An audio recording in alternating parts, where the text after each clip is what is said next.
Hare Gange Mahadev Sri Shankara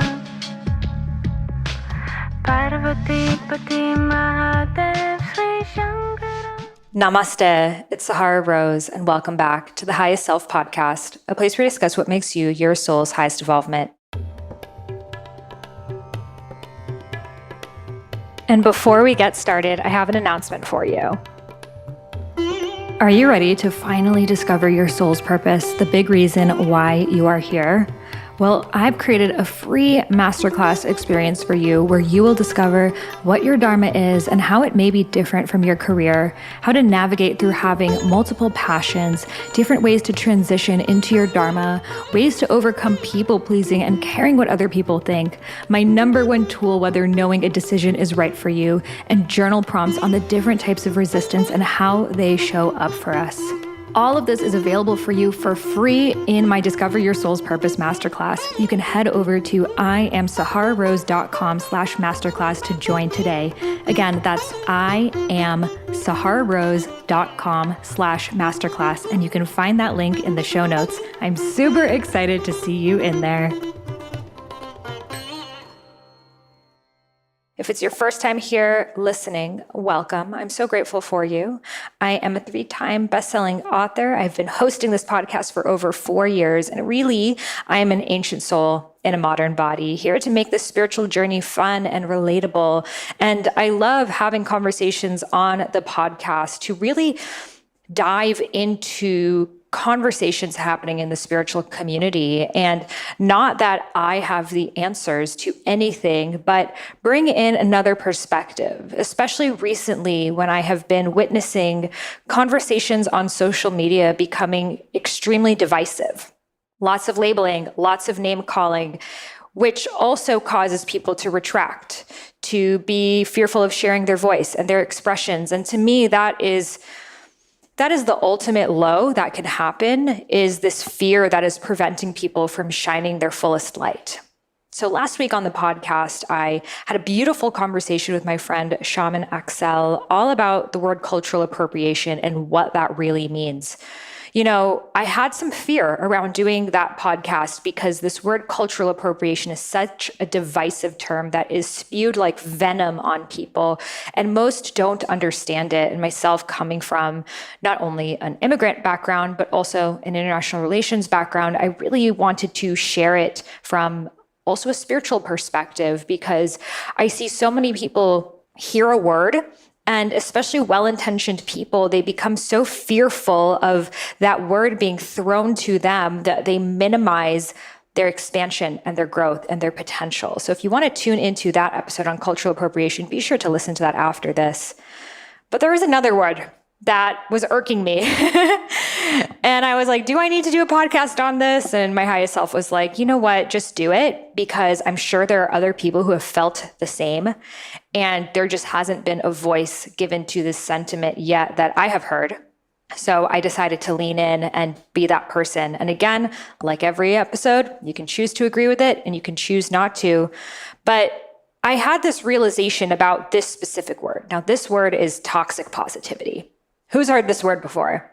This word is now being used on Instagram specifically. People love to diagnose themselves on Instagram. That's like the main trend I see. Then they learn this new word, and then everyone that they disagree with or isn't resonating with them at this moment of time, they throw that word on them.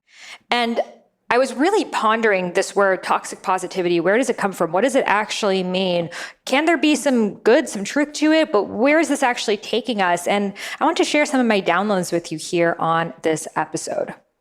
So truthfully, the Western world is obsessed with using clinical terms to describe people. And this really creates more labeling, judgment, separation, and division. Now, this word is just another example of a long list of words of labeling that we have given ourselves for basically everything, right? We're obsessed with labels in 2021, and I don't know where the trend is taking us, but I'm seeing a lot of people are awakening from it.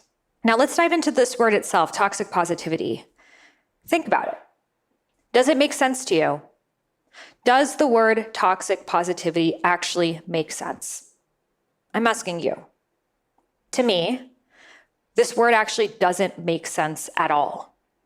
Toxic positivity. There is nothing toxic about positivity. In fact, every single spiritual practice is based on gratitude and positivity. And even if you don't believe that, there are hundreds and thousands of scientific research articles that have proven the benefits of a positive outlook on your health, your well-being, your longevity, and your overall quality of life. So in fact, positivity is the least toxic thing that you can do. And sadly, I have so many people every single day messaging me, sharing, I want to shine my light. I want to dance. I want to share my joy, my art, my poetry, my children, but I'm afraid people will call me toxic positive.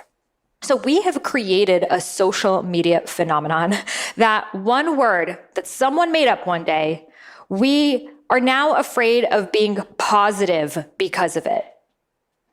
Would you go to a tribe where people are singing and dancing and say, hey, you guys are being toxic positive, put the drums away, stop dancing, you should be very, very sad about your lack of resources. In fact, you should be very, very angry. If you're not angry, you're not listening, you're not paying attention.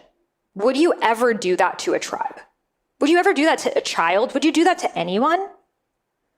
You know, I want to share with you a story about these clinical psychologists that were sent to Rwanda.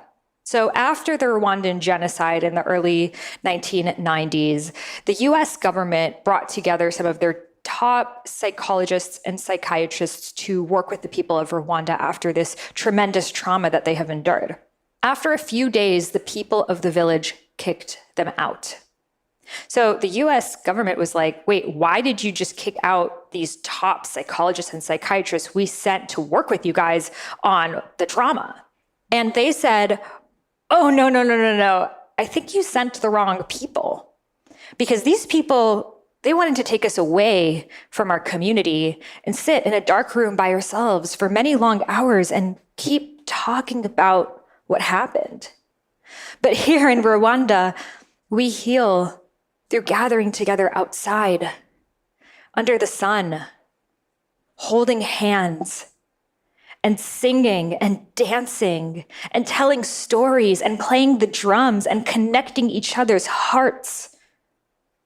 This is how we heal. So I want you to take a moment to just really take that story in. Take in that different perception of healing that is not so Western clinical focused. Would you ever call those people toxic positive? In fact, that is the most colonialist mindset response that one could have. Healing does not look the same for everyone. And in fact, in many parts of the world, healing comes through gathering, through joy, through community, through song, through dance. It's not through repeating the trauma that happened to them. Yes, that can be helpful for some people, but we cannot say that anything that is not that is quote unquote toxic positive. This is extremely repressive thinking. In fact, song, dance, joy, community, gardening, nature, connecting to earth, connecting to your ancestors, these are sacred practices. Your joy is sacred. There is nothing toxic about it. And don't ever let someone who learned a word on the internet tell you that your joy should be hidden to make other people feel comfortable. You know, if you look at any spiritual practice, such as in the Vedas, they say your outermost state, your true nature, is ananda, bliss. So you are bliss. Your natural state is bliss. You are joy. Look at any child and you will see it in their eyes, in their essence. We have just forgotten. We have created a self-demeaning culture where we have to hide our joy, our bliss, our positivity, to make others who are stuck in their fear and addicted to their suffering feel better about their choices. Suffering is a choice, just as is joy.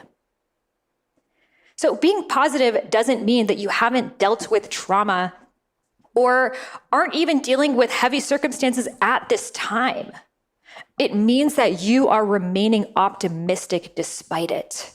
You, in fact, see your traumas as part of your gifts, your mess as part of your message.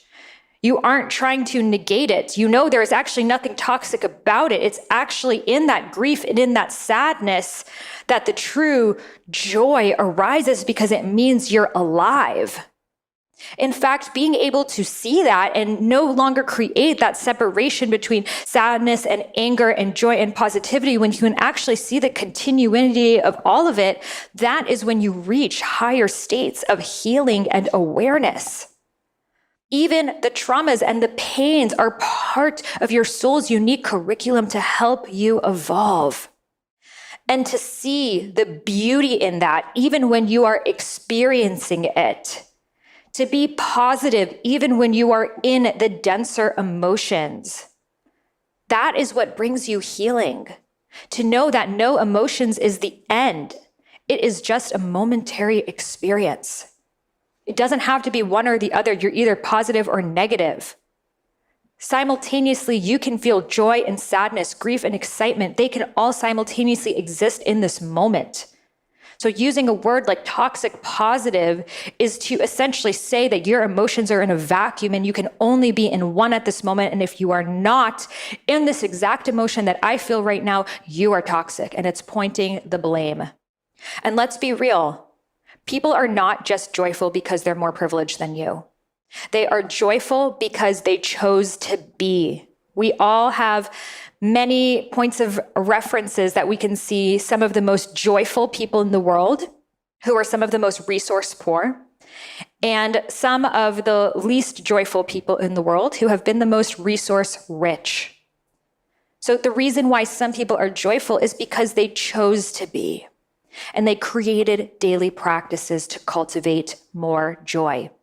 I mean, I'm literally from the world's most dangerous country, the country on the axis of evil, where I'm stopped at airports, the country of Iran. And I am joyful as fuck. And my parents had to escape their country because of a war and a revolution literally on foot. And if they lost themselves in the fear and the negativity, they would have never made it. Positivity is what helped them get through, to move to a new country where they had no money, they didn't speak the language, they had no game plan, and start a new life by themselves from scratch. Positivity is the light that brings us through the darkness. Looking at the positive, being grateful that they could escape, that they had a chance for a new life, that they had freedom. That is what allowed them to build a life that they now love. We've seen this same positive outlook bring people through the Holocaust. If you've ever seen Life is Beautiful, genocides, homelessness, and countless other atrocities. In fact, it's the only way that we can come through and heal, to remain positive, to have hope. And there are positive people who are handicapped, refugees, dealing with dying family members, but they are still choosing to be positive.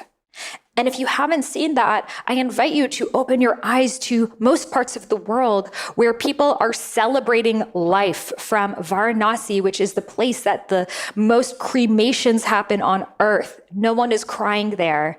To the tribes in Kenya, where they have ceremonies to celebrate someone's life as they pass. So let us stop labeling other people's joy, peace, gratitude, harmony as toxic positive just because it's not your current experience.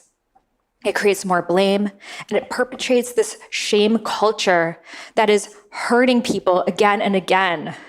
And like we all know, hurt people hurt people. And I see the people who label others as toxic positive are the most hurt, but also the most committed to staying there. It triggers them to see others lift out of it. And they literally can't fathom how someone can be joyful. So they label it as false. This person's false light, this person's toxic positive, because it's easier for them to believe that that must be fake, that must be toxic, that must be someone making it up, than to actually believe that someone can be joyful despite everything happening in the world and in their lives. It's easier for them to pretend that that person doesn't exist or is making it up than to take the responsibility that they have to choose joy. So where did this word even come from? So when I did my research on it, I see it originally intended to be a word used on yourself, like the word spiritual bypass, which is also another word that has been completely misused. So the word toxic positive is really supposed to be about you. Are you bypassing your own emotions and pretending to be positive when you aren't? The word can make sense on a personal level. Are you ignoring how you're feeling? Are you not dealing with your shit? Are you trying to skip the painful parts of your healing journey? Are you ignoring the inner work? Only you can know that. No one else can claim it for you. Yes, the spiritual journey isn't always love and light. It's not always fun. Sometimes it's writing a letter to your parents, bawling your eyes out about the things you wish that you could say to them. Sometimes it's going into your deepest fears. Sometimes it's doing the scariest fucking thing you could ever imagine. Sometimes it's standing in the face of someone angry that you set boundaries with that isn't honoring it. Sometimes it's looking at the very thing you spent your whole life ignoring for the first time. This is all part of the spiritual journey. You will shed as many tears as you do laughter, especially in the beginning parts. There's a lot there. And when you're healing that trauma and releasing all that is no longer serving you, no one can tell you whether you're doing the work or not because no one else is inside of you. You can't even fully know. So some people need to spend more time in the shadows, and some people, it's less of a journey there. Some people heal more through music. Some people heal more through therapy. Some people heal more through plant medicine. How can we be the ones to judge? Like I mentioned, in most parts of the world, talk therapy doesn't even exist. Does that mean they're toxic positive? No, they heal in other ways: community, dance, ritual, connection with ancestors. It's your work to find what supports you. And this will shift as you progress along in your spiritual journey. Something that may have worked for you amazingly last year may no longer work for you today. And in fact, you're never going to be totally healed. No one is. I am not. Not a single living being is totally healed. It's impossible. So you're going to spend the rest of your life growing and learning and unlearning and changing and understanding and reliving and all of these things. Like, that is part of the human experience. So don't wait until you are totally healed until you can be joyful. Just choose joy now, even for 5 minutes, even for an hour of your day, and let that heal your life. And then when the shadows arise, when you're trying to dance, but the story in your head is saying, I'm too fat, or I feel shameful of my body, or whatever it is, go into them. Question them, journal on them, get coached on them, go into them. But don't create a label to create more separation and division within yourself. And definitely don't let someone else tell you what is right or wrong for you. Every single human is extremely nuanced. And we can't even know the depths of our own suffering, let alone someone else's. So let's please collectively stop trying to label other people's experiences when none of us even fully know our own. Another example I've seen of what is listed as toxic positive are responses to the way that someone is feeling, such as if someone says they're going through a tough time. Let's say I'm your friend and I'm going through a tough time and you tell me, look for the positive, or everything happens for a reason. Again, this comes from an external person voicing our experience.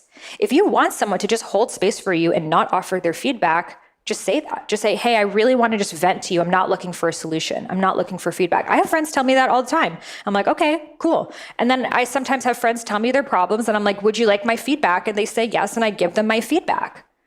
But we cannot control other people's responses to us and then label them with these harsh clinical terms when we haven't even shared what we desire. And most of us have never been coached on how to have a difficult conversation. Genuinely, people are doing the best that they can.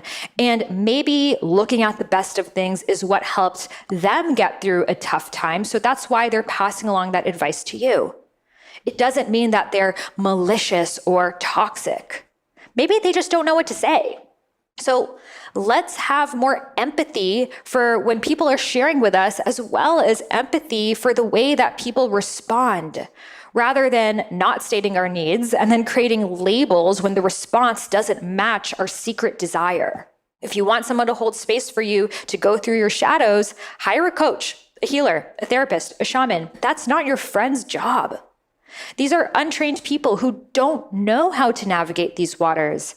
So we are punishing them for something they never even signed up for. We're like, why aren't you holding space for me the way that I desire?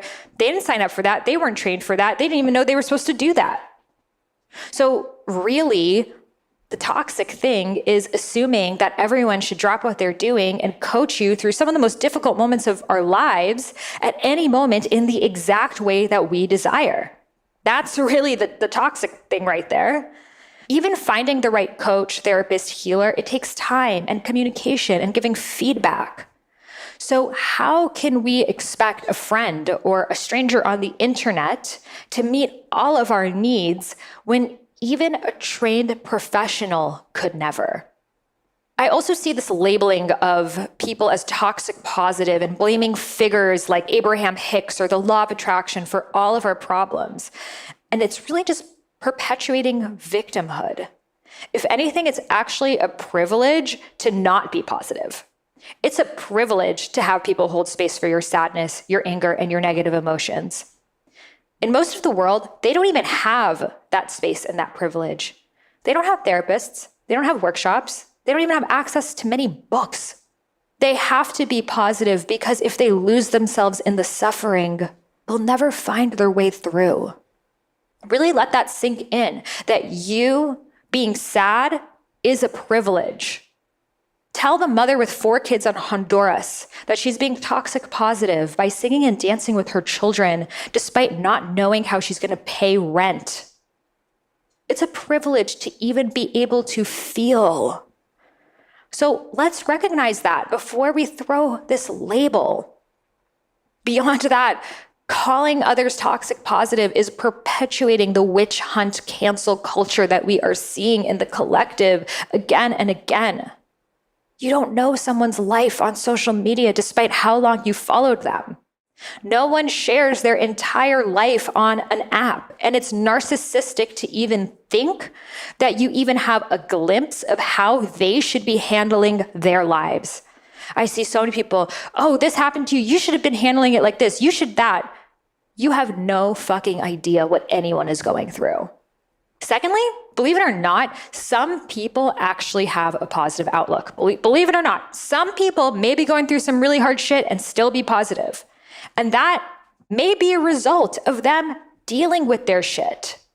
Because when you've been in the trenches and you're ready to move past suffering, you realize that positivity is the only way. No one is going to save you. You have to do the inner work. When you realize what a gift it is to even feel, to even be alive, you have no choice but to be positive. It's your natural state. This doesn't mean you're bypassing how you're feeling, but you feel your way through the feelings to the other side, back to your true nature, which is bliss. No emotion is permanent. They are all invitations to move us deeper into our true selves. So when sadness is there, cry through it. When anger is there, rage it out. When grief is there, journal your emotions. When heaviness is there, dance it out. But don't hold on to any of them, because none of them are you. You are bliss, Ananda. Again, let's please stop trying to learn new words and use them to tear other people down to make ourselves feel better. If you claim that you're toxic positive, then great. That's some great awareness to know about yourself. You get to do some deeper inner reflection. What a wonderful realization. But not every positive person is faking it. Not every person who is sharing light is fake. That's your own inner interpretation based off of how you feel about yourself. Some people have actually moved through their emotions to feel their way to the other side. Some people have a different cultural context. Some people handle things in their lives differently. So instead of belittling people who are experiencing joy, let's celebrate it, because that means it's possible for you too. I hope you enjoyed this episode. This was one I really needed to get off my chest, because it hurts me to see positivity be stifled, because it's the exact medicine that we need right now. So thank you so much for tuning in. If you loved this episode, I would love to send you a free gift, which is the first half of my unreleased book, Eat Right for Your Mind Body Type. This is a different book than Eat Feel Fresh, my first book ever, which is not released anywhere. And I am gifting it exclusively to those who leave a review of my podcast in the iTunes store. So all you got to do is head over to iTunes, where you may be listening to this podcast, and leave a review. Take a screenshot that you've left it and email it over to me at Sahara@eatfeelfresh.com. Again, that's Sahara, Sahara, at eatfeelfresh.com. And I will send you back the first half of my unreleased book, Eat Right for Your Mind Body Type, which goes all into Ayurveda, doshas, plant-based nutrition, body types, all of the things in a really fun and engaging way. So this is my gift to you for free for supporting the podcast. Every single review I personally read. It really helps the podcast be listened to by more people, so we can raise the vibration of the planet together. And I am so grateful to have you on this journey. Thank you so much for listening, and I'll see you on the next episode. Namaste.